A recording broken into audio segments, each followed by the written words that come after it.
Welcome to another episode of Distorted Frequencies with me, Jordan Randall. Today we are taking a trip back into my past. We're talking to my old school friend, Heywood Taylor.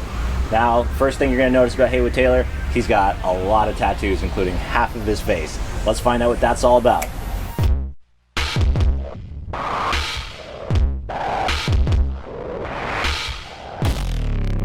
Hey, there he is. I mean, I've been wanting to start YouTube since I was around 2021 years of age. And I always made excuses why not to do it. And I mean, a lot of it was to do with the ADHD. A lot of it was to do with the fact that self-doubt at the core of it is what kind of stopped me. And this... Before I started, everything in my life had just kind of fit into place. I was finally in a relationship that I was happy with. We had the little one. Work was going well. There was enough money to be happy. And I was still missing something. And I really looked inwards and I was like, what is it that's missing? And I was like, it's that fucking YouTube channel. Is it like, and it's mad, but it's like, it's what, just start the fucking channel, because I kept feeling like I was missing out on a potential outlet, just a creative outlet. Working really hard for other people is great in the creative industry, but when you've got it in you to do it.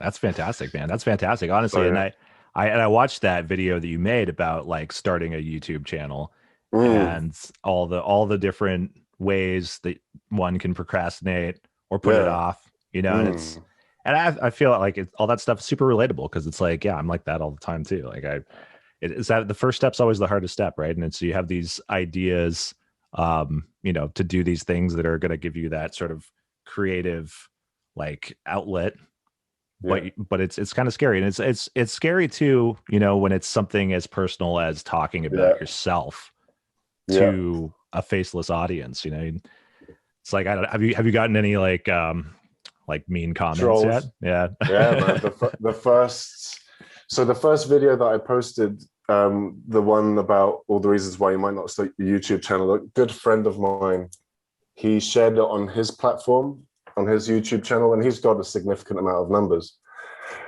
So I had like a huge initial bombardment of people, and a lot of them were just like, who is this fucking guy with his face tattoos, and good luck getting a job with your face tattoos, and like just really nasty comments.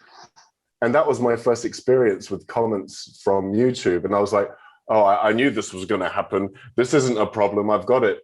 And then at nights I'd be like, what am I doing? Why am I starting a YouTube channel? Like, people hate me already.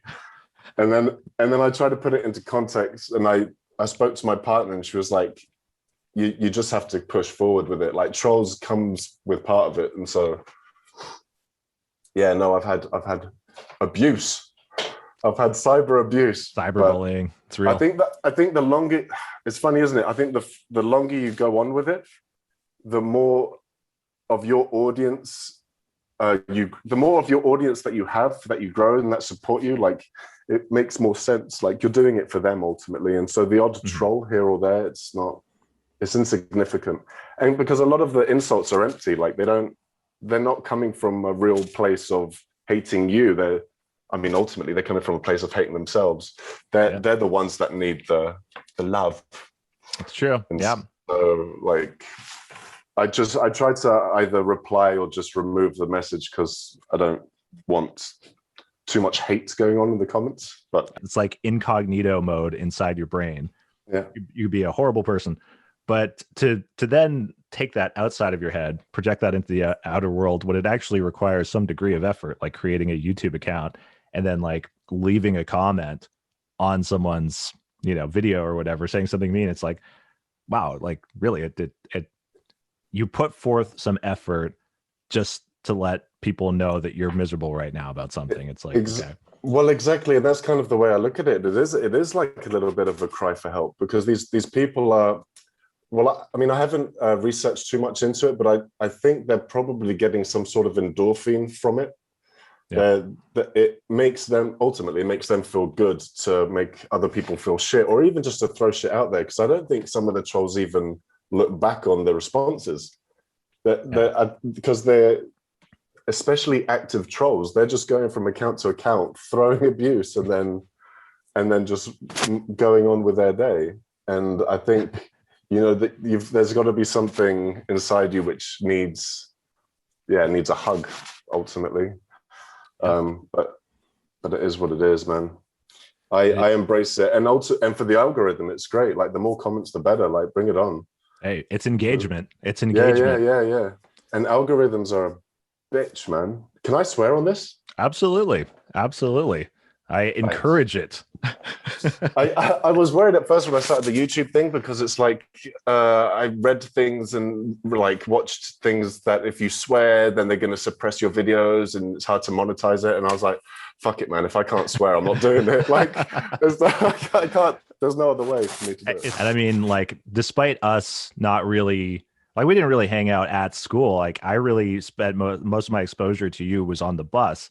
Yeah, it was the bus. Yeah, you lived so fucking far away. You were the furthest away from the school that you were there for the entire bus ride in the morning and in the evening. So you're like the main attraction of the bus. Everyone took the bus, knew that Heywood would be on the bus because you were the last stop. I was always on the fucking bus, man. Yeah. And not only that, I used to get on the bus first, and then I was on the bus for a good 20 minutes before anyone else got on the bus. Like, yeah, you lived like what, an hour and a half away from the school. It took forever. Yeah. So until they kicked me out. Did they kick you out? They asked me to leave. Oh, really? Yeah. I didn't know about that. I wondered why you weren't there anymore. It was I never asked anyone. Well, I'll quickly tell you, it was really sudden. That was a really bad summer for me. Like, I went off the rails and family members passed away, and me and a few other people from that school, but I won't mention any names, broke into a house, and the school found out, and basically the school was like, we think it's best Heywood didn't come back to Sunnyview School. and then I went to like institute. An institute. That sounds intense. Yeah, it was called I won't say the name, but it was basically a school for kids on the coast that had been expelled from other schools. So we were just like a bunch of like fuck ups, basically. They were like 13 or something. We went and we picked up like a bottle of vodka from the supermarket or whatever, and we were like drinking it. It was so awful. Like I think we started throwing up instantly, but we thought it was so cool. And I remember we bought like a pack of cigarettes from one of those vending machines, and we were like, smoking it but not properly inhaling it. I think you were so cool, like knowing that this vodka and the cigarettes taste terrible. And so I like, at that point, you could see some people were like, okay, I'm going to go heavily into this because this is fun. As early as 13, and it's crazy. But luckily I went straight edge, and I continued that all the way up until 17. And then I started drinking a bit with my friends in the final year, the final grade of high school. But then, and then I really opened the gates for myself when I went into university. I just like went insane. I was drinking fucking every day. I was like smoking weed. Then from that, like basically everything. I tried all the drugs, and I tried all the drugs. And all of them. I tried all the drugs, and I loved them all. And well, a lot of them are very nice. Yeah, they were a lot of fun. I definitely don't have that relationship with them anymore. But were you more inclined towards the psychedelic type, or the more like speedy type, or more of the depressive type? All of it. Yeah, I mean, I loved psychedelics, but they scared me so much. They just I'm that person that's had a bad trip on everything, like every drug, and I really tried.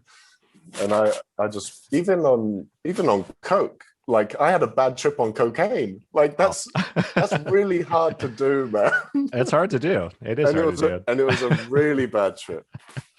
No, yeah. In the end, I quit just because my head was so tired. My whole my whole psyche was just tired, man. Yeah. But I got into it early. Like I was smoking weed at 14. At the last year I was at Sunnyview, and then I got into heavy drugs at 16. So by the time I was in my 20s, I was like running out of space for me. But I've got friends now in the Costa del Sol that they're still going. Like their party never ended. They just keep going and going. I'm like, dude, how do you manage? And then you have a conversation with them. You're like, oh, I see. They haven't really managed. Like, it's kind of like, is it fair to say like the class clown? Is that an acceptable term? Yeah, I was definitely the class clown. I prided myself in it. Yeah. Well, I didn't just pride myself in it. It was my only way I felt comfortable. Yeah. Do you think that was because of because you have ADHD, right? Yes. And I don't know, was that something that was like diagnosed back then? Because I feel like that like ADD and ADHD, that was like something that I feel like came later, like in the 2000s or something. Like people were like, oh, that's what that is now. No, I mean, psychiatrists definitely knew about ADHD. They've known about it for decades. It's just that, so I was diagnosed first when I was 6 or 8. I always forget. But because originally they thought I was dyslexic, and then I had the test and it was like, oh, your son has ADHD. But then nothing was really done about it. In England at that time, because I was in England when I got diagnosed, they weren't really giving medication to children like they do in the States. And so my parents kind of just forgot about it and just moved on. So yeah, I never really thought much about my ADHD again until I was in my 20s. And it just wasn't working for me. Like my life was just always in a constant state of chaos. Even in my attempts to be sober and to eat clean and to go to the gym and have a really healthy lifestyle, which definitely helps the effects of ADHD. It was just, I had my internal software wasn't working. And that's when I thought, shit, maybe this is to the ADHD. And that's when I started researching it and everything fit into place. I was like, this is why. This is the answer to so many of my issues that I've got up until this point. And it's funny to think that you would have that, but you were, there with all of us. Like, it didn't seem like that our school really had any sort of consideration for anyone that had that it was dealing with anything, or like everyone was just kind of the same. It's bizarre because I've often looked back on that and thought about that, how at school they were saying the classic things that people say to people with ADHD. He's got so much potential. When he's interested in the subject, he does really well, but otherwise he's really disruptive, can't focus, doesn't concentrate. And it's like, dude, you're reading the definition of ADHD. Yeah. Like, how does the school not know this? Why are schools not educated on brain chemistry and what people could be going through? And for sure, like I struggled so much I loved school, but I struggled so much at school because 80% of the subjects I wasn't interested in. And to sit down and do homework in a subject you're not interested in when you've got ADHD and particularly strong ADHD, it's like physically impossible. It's like I always refer to it as someone who's colorblind. If you tell them to look at a rainbow and they say I can't see it, and then you're like, just look harder. It doesn't work, and it never will work. That's a good analogy. Yeah, that's an interesting thing. I mean, do you think that the ADHD? What were your grades like? Were they all right? They varied. I mean, like English, psychology were A's, but then pretty much everything else every year went down because as I got older, the ADHD became kind of a lot harder to deal with. So yeah, I started flopping at things that I didn't like. I mean, I was lucky because other than the ADHD, my brain would absorb information quite quick. So I could half-ass it. You not noticed any side effects from it? From smoking copious amounts of weed? Yes. No, not at all. I'm a pretty firm believer in the power of THC and the other cannabinoids. We have an endocannabinoid system that runs through our body. Our body naturally produces a lot of these these chemicals. And yeah, I think it's all in, you know, what you do with stuff. I mean, like I work at a weed store, right? So it's like I get these questions a lot, but I mean, there's people that come in, they're like, is smoking weed going to make you really stupid? And I'm like, no more than alcohol. And alcohol will make you really stupid. And it also depends on how stupid you were before you started. Yeah, I mean, I firmly believe alcohol is much more of a detriment to society than weed will ever be, really. Oh, 100%. 100%. It's, I mean, everything bad really stems from alcohol. It's like people are getting awful life situations from alcohol. They create awful situations for their significant others, their family, their friends. It's, you know, they're a risk to themselves and others. Yeah, if alcohol was invented today, they'd probably make it illegal, to be honest. You know, it's just it's quite taxable, isn't it? Yeah, so it is. And now so is weed, at least in Canada. So lots of people are buying that, and it's a great business to get yourself into during a global pandemic. Let me tell you, it's pandemic proof getting into the controlled substances business. Yeah. But I'm envious, really. I mean, I wish I had. If I could do it all again, I'd probably have gone a different path with my chemical intake. But I'm quite happy being sober now. Although I sound quite solemn saying it. Well, quite happy being sober. Most people that I talk to that have quit drinking or quit like doing substances, I mean, more so quitting drinking, like it's never just like like I woke up one day and it's just like not for me anymore. It's like I feel like there's got to be some sort of event, like some horrible event that happens.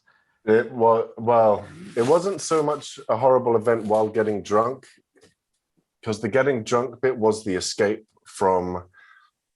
Okay, so this sounds melodramatic, but really, alcohol for me was an escape from the anxiety that was my sober life. So my anxiety was so bad in social environments and with just general people on a day-to-day basis that getting drunk was everything. That was the time when I could really be free. And I don't know when it got so extreme, but I definitely already had it at school. And I think I probably had it since I was a child, really. And, you know, probably stems from that. But the hangovers started getting so bad and they were increasing the anxiety. So the already once like bad anxiety was now being enhanced to just really high levels. And that was causing me to feel quite depressed, which, you know, is like anxiety's best fucking friend. Yeah. So like it just started becoming a little bit manic. And so I don't think it was just one specific moment. It just gradually became like honestly unbearable, where I felt I had to get sober because I couldn't deal with the recovery period after a piss up. And because I had no alcohol control, if I got drunk, I mean, I got drunk. I didn't have one or two. That never happened. Even from the beginning, it was always what's the word I'm looking for? I always drank to get wasted. Yeah. It was always to excess, and it was always till like the very end of the night until I passed out, and it was just a fucking mess. And trust me, I tried every single possible variation not to quit alcohol. You know, I tried drinking water between drinks. I tried just drinking beer. I tried going home at 10. But as soon as I had a couple of drinks, I didn't give a fuck about that. Like my brain was like, nah, we're good. We're doing what we know best. And that was the drink. And man, I fucking loved it. Like getting drunk for me was my everything, really. I never felt more me than when I was drunk, but it always ended up a mess. Would you say that you were an alcoholic? No, because I was never physically dependent on alcohol. And so I don't think it's fair if I called myself an alcoholic, because for alcoholics, they're so much further on. But I definitely had a drink problem, you know. I didn't drink every day. I drank generally on the weekends, usually just Friday night, because I was too anxious on Saturday night to go out. you know. It was just the fact that I had this, it was like a drink and social problem. And the alcohol and the social aspects, they were kind of battling each other and working together. Like the alcohol worked with the social for the Friday night, but then the rest of the week I was done. I was knackered, and my mental health was deteriorating gradually. And with my ADHD, it just like exacerbated it. It was a fucking nightmare, man. Yeah, that's it. You made that YouTube video about your drinking and sobering up and everything. I think it was kind of interesting how you're talking about how you kind of like wove it into your life, or like you kind of you created like you were saying, you would drink on the Friday and know that you had like that hangover day on the Saturday, so you like wouldn't book anything. It's like you found a way to work this into your life with like the downsides of it. Yeah, I mean, I really didn't want to quit. I really didn't want to give it up. And like my Friday nights were so important to me. But yeah, I mean, I would drink on the Friday knowing that I would still be anxious Monday, Tuesday, Wednesday, but that it would be fine. I would still be able to go to work. I could never go to work with a hangover. That's not going to happen. The fear was too strong. And I mean, the amount of jobs that I've lost, and the amount of job interviews I never went to because I was hungover and, well, ultimately anxious. Like I should do another, I think I might do another video just really with the core subject being anxiety, because on reflection, looking back with my ADHD and that alcohol problem and all of that, it was the anxiety that really kind of drove the path. That it was, regardless of where the anxiety came from, it was anxiety as a subject which really kind of had a grip over what I did on a day-to-day thing. And do you feel less anxious now that you've stopped? Oh yeah, no, I mean, coupled with the ADHD medication that I take, my anxiety is like very low, very, very low. And it isn't just because of the medication, although the medication is used for people with anxiety issues, which is like a bonus. But even before I started taking the medication that I'm on, my anxiety had already subdued a lot. And it was because I got sober and I did a lot of inward work. Once I got sober and I had the space to kind of unpack everything and look at the issues that I had in my brain, the anxiety had less power, really. But when I was getting drunk and recovering, there was no space in my head to do the work that I needed to do. So, yeah.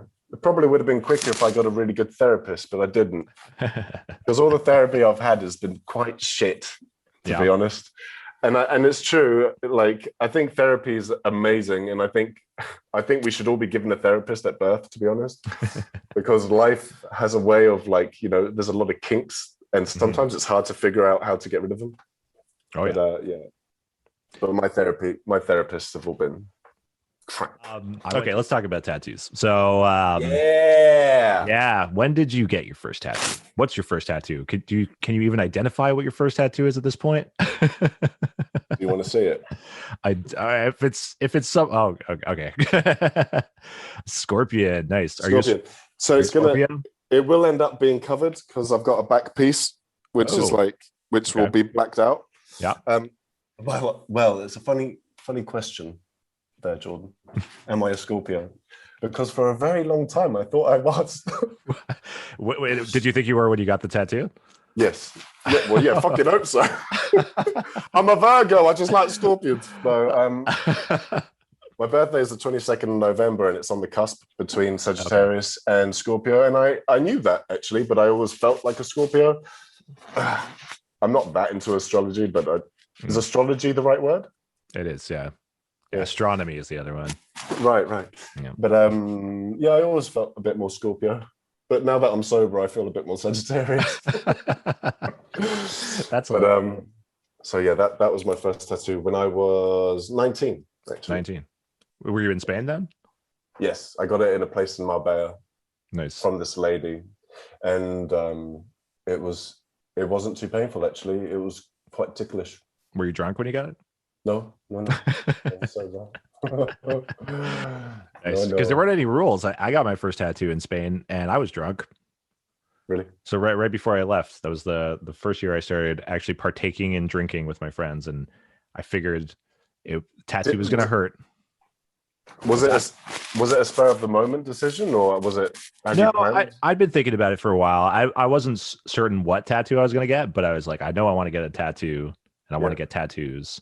Yeah. And so I just like scrounged together, leftover lunch money or something, and I went to this place. It was like a salon or something. It wasn't even a tattoo place. Like they did. Yeah, they did that. At the bottom of the list, it said tatuajes. Yeah, it's mad, right? Yeah. I got my first piercings in a pharmacy. You just go in the back and they've got like a piercing gun. It was like 2 at the top. What? Like it's so wrong on so many levels. Even the fact that you use like a gun for the top cartilage. Yeah, the cartilage. It's not how you're supposed to do that. It's not good. It's not good.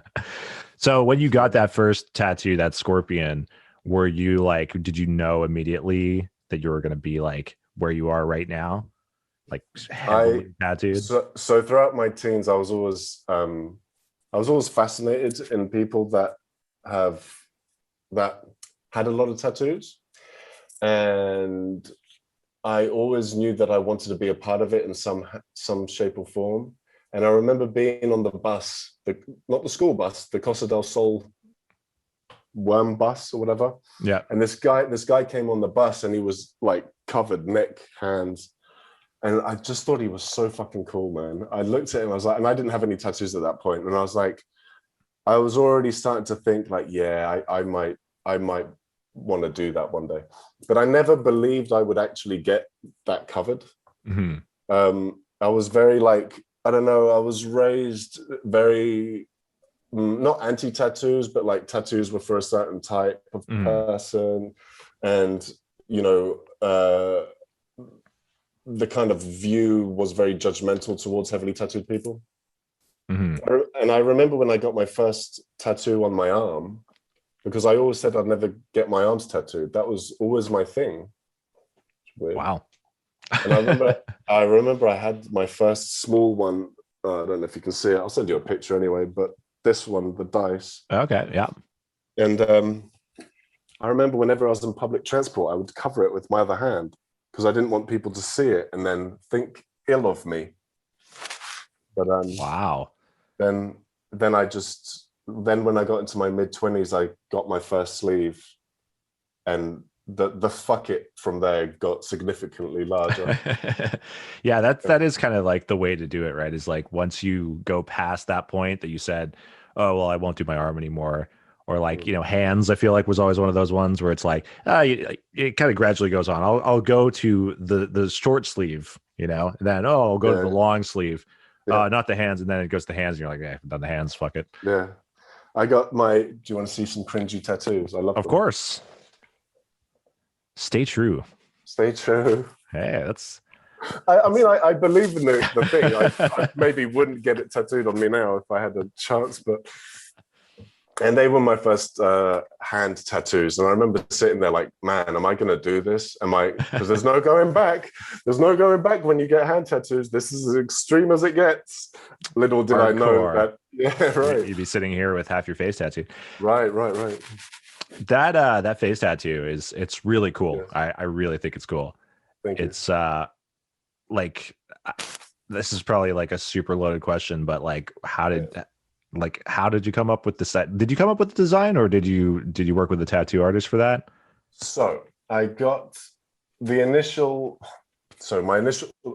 face tattoo it's a B3. So it can be a B and it's a 3. Okay. And it signifies the 3 important ladies in my life. So my mother, whose name was Beatrice, my partner Briggy, and my daughter Bella. So it's a 3 generations all in one tattoo, side of my face. And I thought, we'll have one extreme tattoo and it will be that, and it's important enough for me to justify it in my head.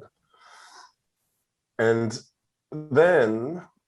And I'd already been working in a tattoo shop in Barcelona before this, so I'd already come to terms with the fact that I was going to get quite covered. But then I started... okay, sorry.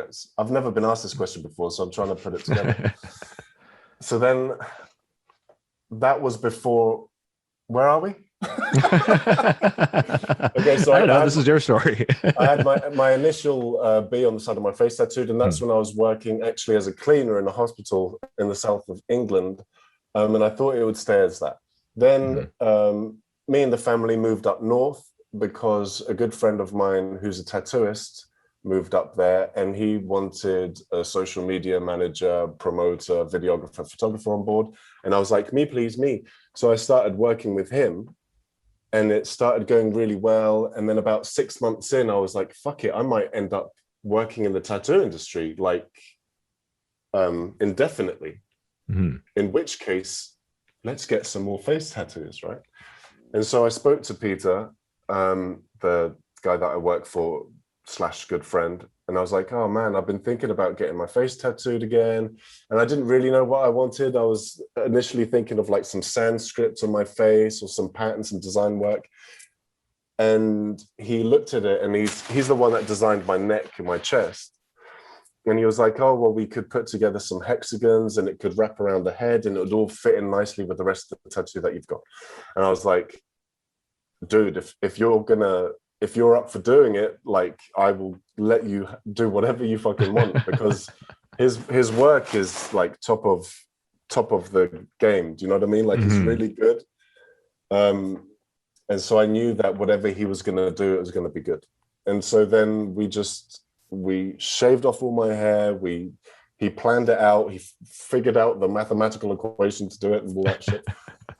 And then we just did it. And that was it. He put the hexagon pattern on, and it wraps around the whole half of my head. I can send you pictures. I'm sure you've seen it online anyway, but it wraps around there. And and that's where I am today.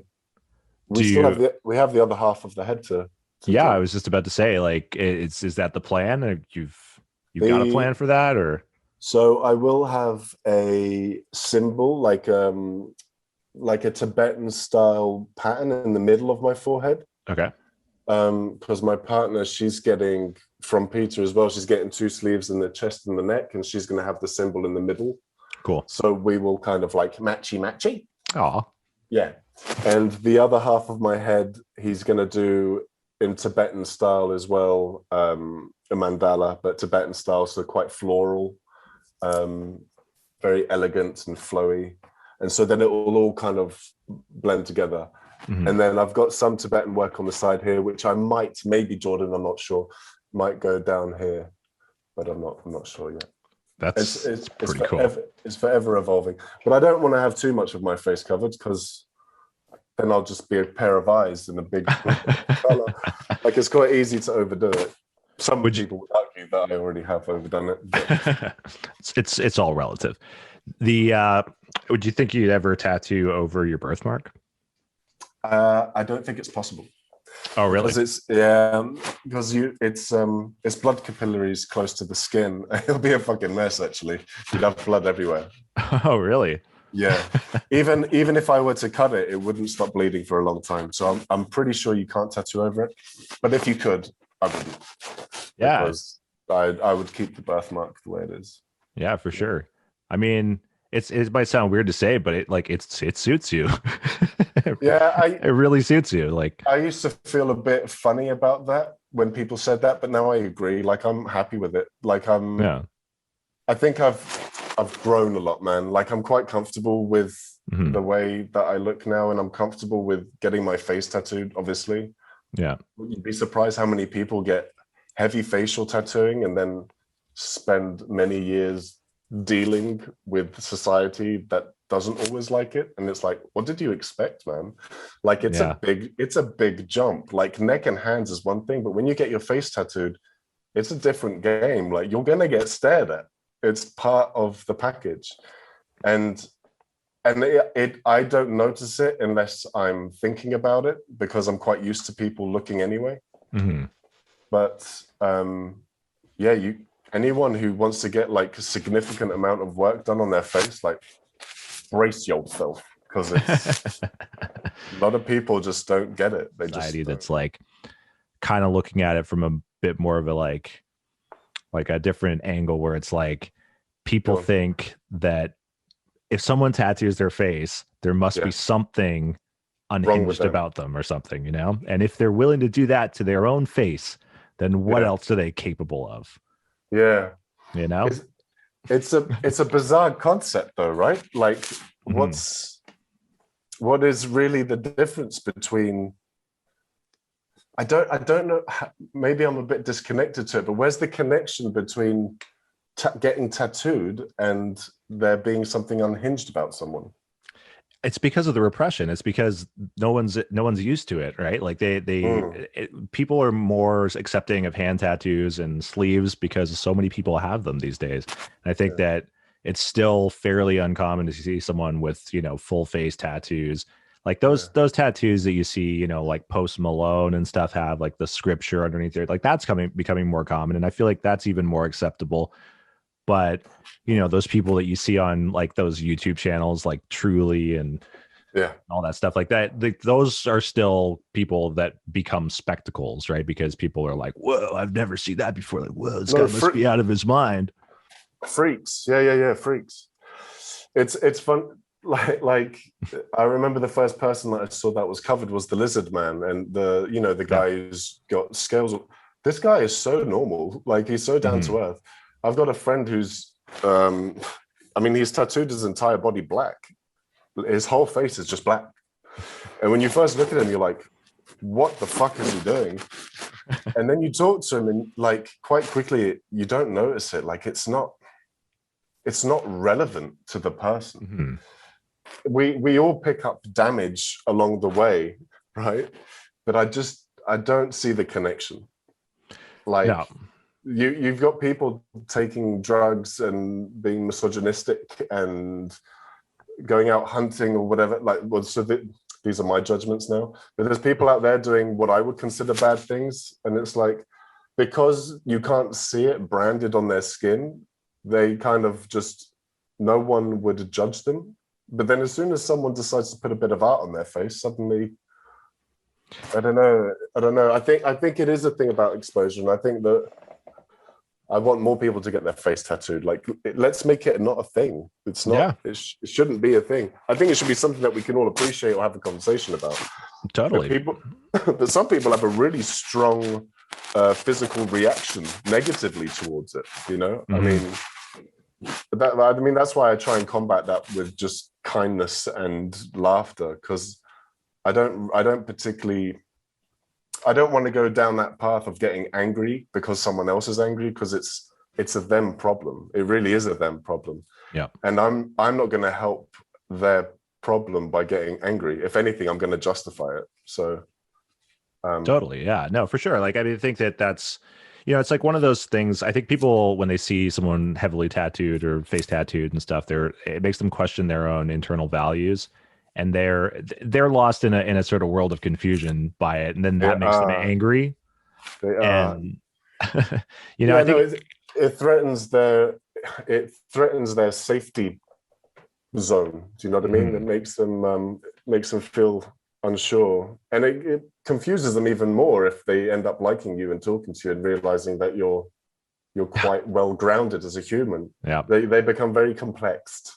But that's a pretty good feeling, though, right? Like, I feel like I mean, it's probably more rewarding for you because you got so many tattoos. But I feel like there's been times where, you know, like I walk into an elevator or something, and I'm not as heavily tattooed as you, but I still, depending on the person, you'll get that kind of vibe, like, oh, they don't feel comfortable, or like, oh, what's this guy about, or something.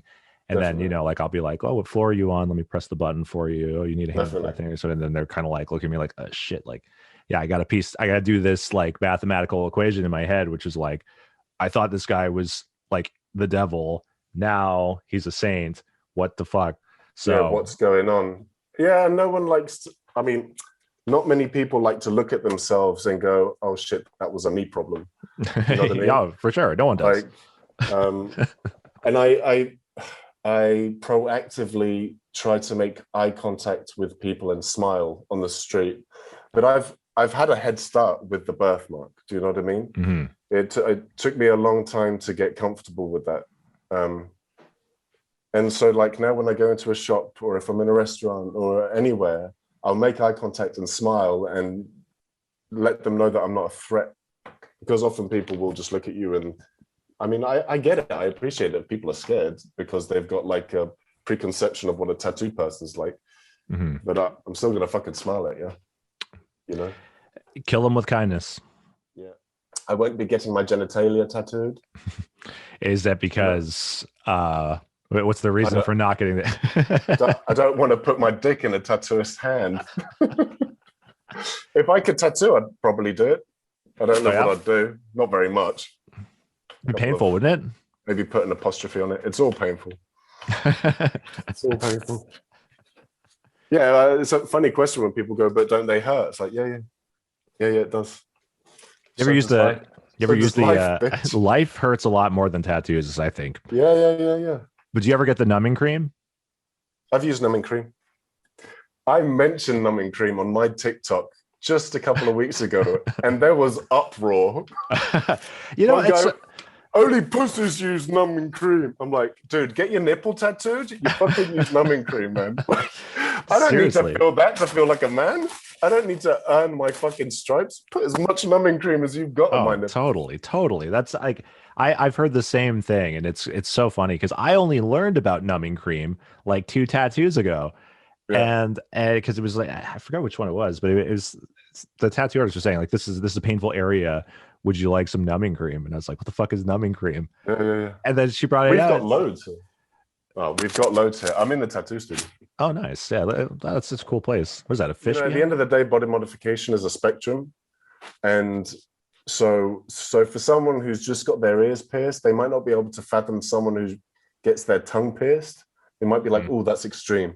And then someone who gets, their face tattooed might think, oh man, I would never chop off my nose. That's insane. But it's a spectrum. Like everybody's just, some people are a bit further down the line. And I think a lot of people, like the further you go, the less extreme it seems. Mm-hmm. That makes sense. And a lot of these people are in the tattoo industry and in, these industries where you spend a lot of time with people that are modified. Mm-hmm. So it doesn't seem as extreme. It just seems more aesthetically pleasing, And the more tattoos you get, the more you see the leftover space. Oh, so yeah. it just makes sense to change it up. And I guess when people get completely covered in tattoos, it's like modification makes sense. It's the next step. Yeah. I don't know.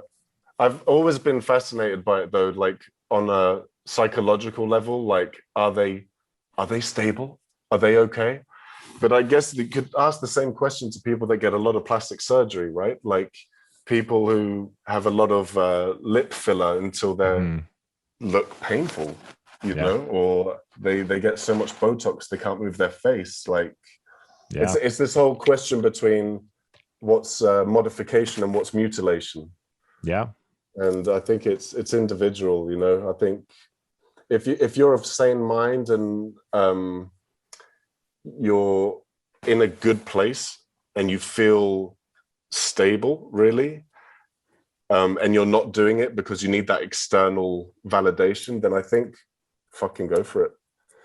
But if you're doing it because you're addicted to the attention or the need to change your face, then there's probably there's a root cause that isn't going to go away until you face it, So I think it's individual.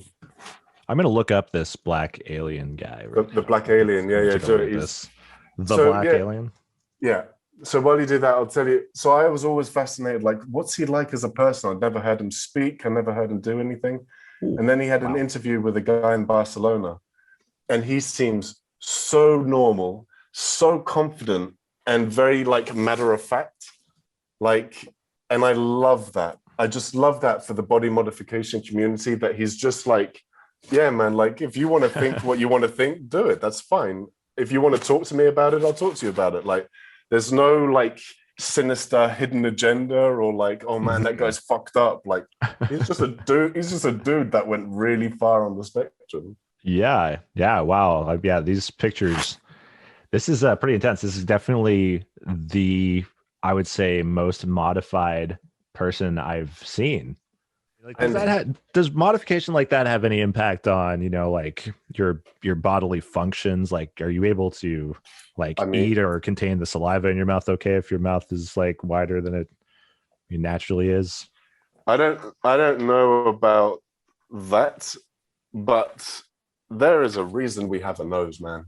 That's what I was thinking when I Like saw, these people without noses. I was like, is there that there must must affect be you somehow. yeah, there must be health implications to it. I mean, we've got hairs in our nose just to keep things from going into our system, right? Hmm. We've got ears on our fucking head because it's protecting what's just behind it. We've got eardrums. I mean, yeah, it doesn't on that side of things. It's definitely a risk. But Hmm. then any plastic surgery comes with risks. So I Yeah. like to think these people are, everyone. Informed enough about the risks before they do Yeah, this. you'd like to think so. It definitely happens where people are getting these bod mods in underground places by people that don't give a shit about the risks. But I mean, everyone has to make their own decision, really. There's a lot of plastic surgeons that are working on people that definitely shouldn't be getting another procedure, shouldn't be going up a size or down a size or getting this removed or whatever, but Hmm. they do it. Like money, It's a lot of money in the plastic surgery surgery, industry. industry. Yeah. Really fascinating. I mean, it's part of the reason why we started the podcast show. Is this there's so much that's in the shadows that people are afraid of, and it's just like you shine a light over there, and sometimes, yeah, it is a little scary to look in that corner, that dark corner, but there's also so much to learn from it. It's like Yeah, we're ultimately, there's a lot of commonalities between people, even the people that are like, looking at other people being like, whoa, what the heck? I would never do that. Person's insane or whatever. It's like they've got their reasons. They're doing it for certain things, and you do things that somebody else might consider insane. right. I mean, I think often like a lot of the damage that people pick up is very similar to other people's damage. It's just how we deal with it. And Hmm. like some people get a face tattoo and some people eat their neighbor's dick. Totally. Yep. From when I got my neck tattooed, and then the stairs changed again when I got my face tattooed, and then even more when I got my most recent piece on my face. Um, but I was comfortable enough to not care Hmm. from the inside. It didn't change. It didn't make me feel uncomfortable in any way. It's just interesting to observe. It's interesting to see just how much it changes people's initial look. But Were regardless, go on. were your like friends and family like? Did you give them much prep before you got your face done? Mm, about as much prep as I'm going to get my face tattooed next week. And what was the initial reaction to that? Don't do it. It's always been don't do it. When it was, and it's kind of been a running joke for myself, really. That's why I told them. Hmm. Like before, when it was like arms, I would get people going like, "Oh yeah, but don't tattoo your legs." And then when I got all of that done, it was like, "Okay, but don't tattoo your hands." And then it was like, "I'm going to tell you just before." And then when it was the neck, I was like, "I'm going to get my neck tattooed." Oh, Heywood, don't do it, don't do it. I mean, I'm already booked in. Like it doesn't matter. And then the face is the same. It's like, oh, I'm going to get my face tattooed. Oh, no, don't do it. And part of me is just like, this is brilliant. Like you still don't get it, do you? It doesn't matter what other people think Hmm. because you're living you. You're just doing you. And everyone who's ever said like, don't do it, don't do your face, don't do that. Like now they're just like whatever, and they don't care. I haven't lost any friends or family because of it. Like, Hmm. and honestly, like the people that matter the most, they shouldn't give a shit. Hmm. They shouldn't. And if they do, that is a them problem, and it's a shame because I know it does happen, but it's a What shame. has it?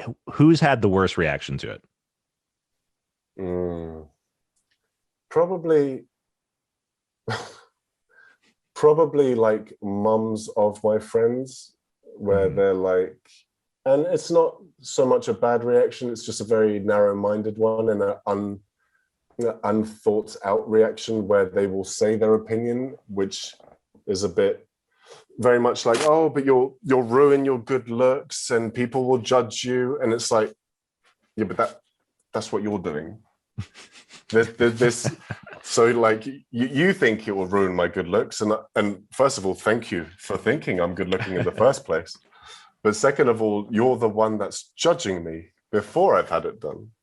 And you know, that shit like that, it's a shame because they don't get it. Like they're still concentrating too much on external factors like tattoos. Like, well, you ask me how I'm doing, like that's more important.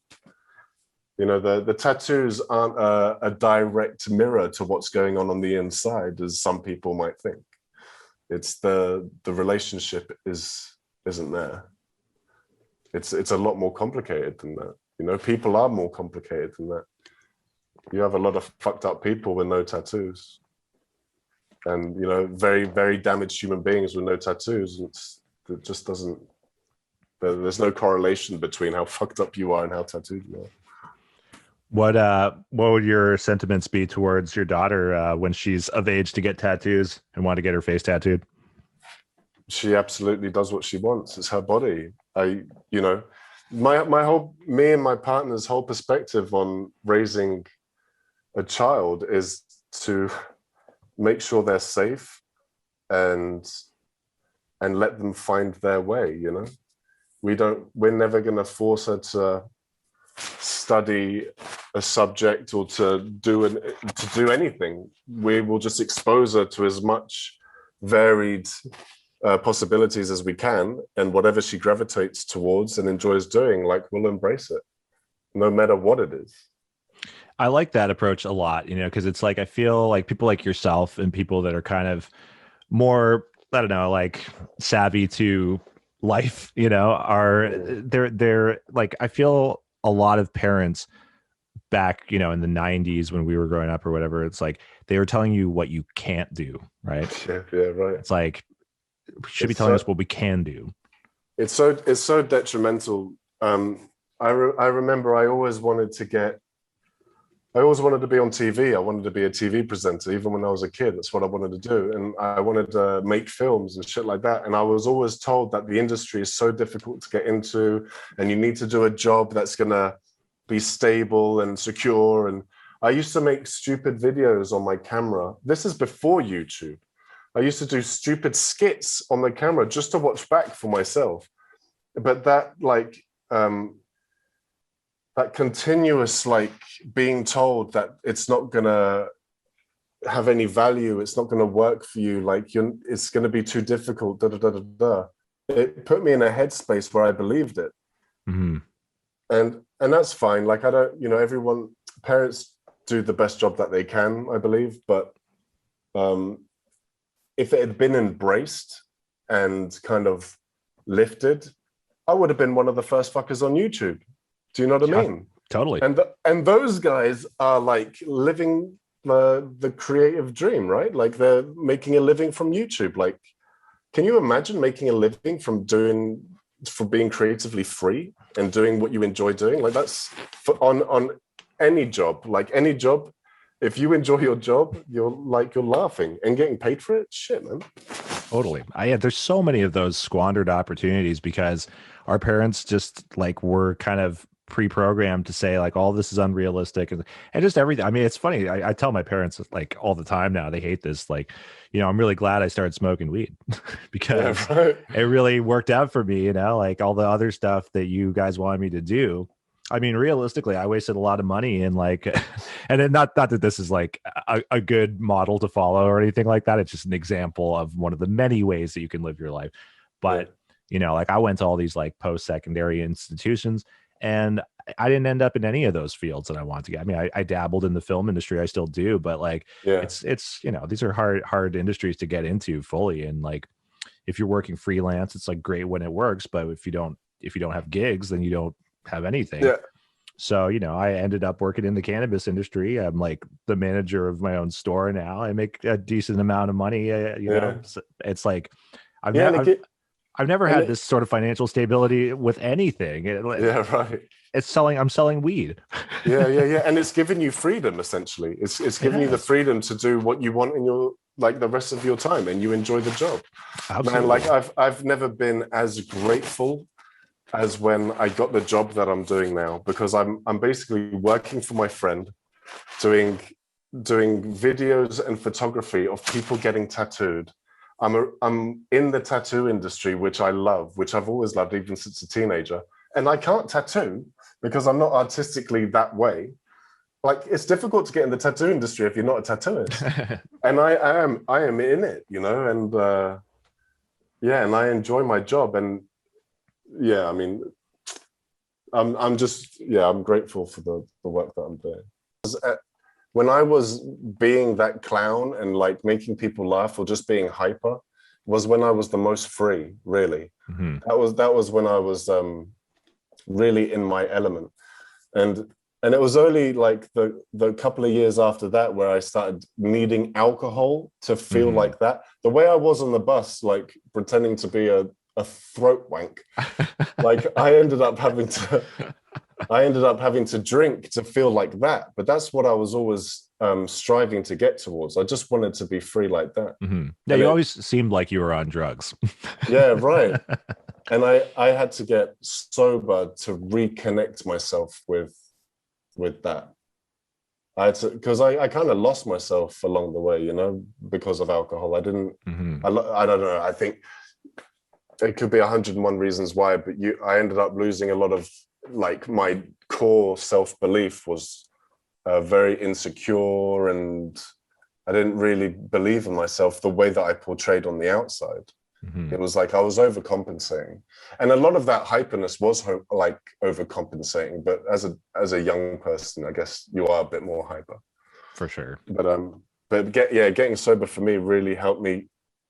I remember when I started doing the YouTube stuff at the very beginning, like I was the first few takes, which I never published, I was really hyper.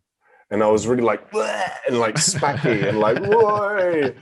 And then I felt disconnected to it. And I realized that I've kind of, I don't know if mature is the right word, but I've grown to a place where my material now, I don't feel has to be too hyper, because it's not really who I am now. It's like, there's a part of me that's, I guess I've just slowed down with that bit, because I'm finding more value in what I'm saying as opposed to how I'm acting.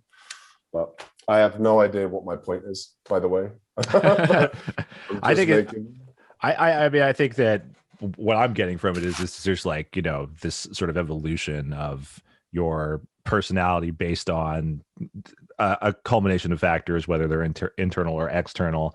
I think, I mean, I feel like, you know, like it was kind of like a feedback ping pong thing back when we were like kids on the bus, because everyone loved your antics. So it's like that just probably fed back to you being like, oh, this is awesome. Everyone's got their eyes on me. Yeah, so, validation. Like, I must be a good person, right? Yeah, I think yeah, it's funny. I think a lot of it comes from insecurities. Like when you're overcompensating that much, where you've got to be the clown all the time, and not really letting people get to know the true you. It's because you're covering it up. It's a shield. It's just a fun one for people to see. There's another reason why it was difficult for me to stop drinking, because people were like, oh, come on, it'll be loads of fun. Blah, blah, blah. And I would need the alcohol to be the person they wanted me to be. Whereas now I'm quite comfortable not being always the hyperactive person. I mean, I still have my moments, and I sometimes wonder if I do that out of insecurity. Like, even before this interview, when I was messaging you, I was getting quite silly, and I would do it, and then I would think back, and I was like, oh, you haven't done that for a while. What's that about? Like, are you doing that to make him feel uncomfortable so you feel more comfortable, or are you just uncomfortable so you've got to overcompensate? And I kind of was. I kind of was overcompensating. I think you unlocked, like, your memories of our relationship are from that time. Definitely. And, you know, maybe there's something there where you're like, you know, hey, this might be more familiar. The territory might be more familiar if I act more like how I was back then or something. Maybe. Yeah, definitely. And I've learned over the past few years that's being sober that vulnerability is actually there's a lot more strength in being vulnerable than strength being in putting on a facade and pretending to be something that you're not. And the hyperactive stuff is great, and there's a time and a place, but to put it on, to actually switch it on is just it's not real. Mm-hmm. And I feel more comfortable being vulnerable than not being real. I'm just such a fucking guru, mate. I'm such a guru. You are. You're staying true like your hand tattoos. Man, it's been a fucking journey. It's been good, man. It's been absolutely fascinating, and I mean, like it's super interesting, and not just that, it's been super cool to reconnect with you over it's been so nice. many years. Yes. I'm super happy that you're happy, you know, and that you've got an awesome family. You got a dream job. Yeah, you know, things. It seems like things are going really well for you. We're in the middle of a pandemic still here, but things are going good. I'm a recluse anyway. Well, that was certainly radical. That was super awesome catching up with my old buddy from back in Spain, and sounds awesome, all the stuff he's got going on. Check out his YouTube channel, check out his Instagram channel. This guy's got weekly videos coming out. They're all about like mental health, wellness, and his life, all sorts of stuff that's super relatable and super awesome. Check it out, and check out our next episode next week. It's going to be awesome as always. Like and subscribe. Stay tuned. Distorted Frequencies.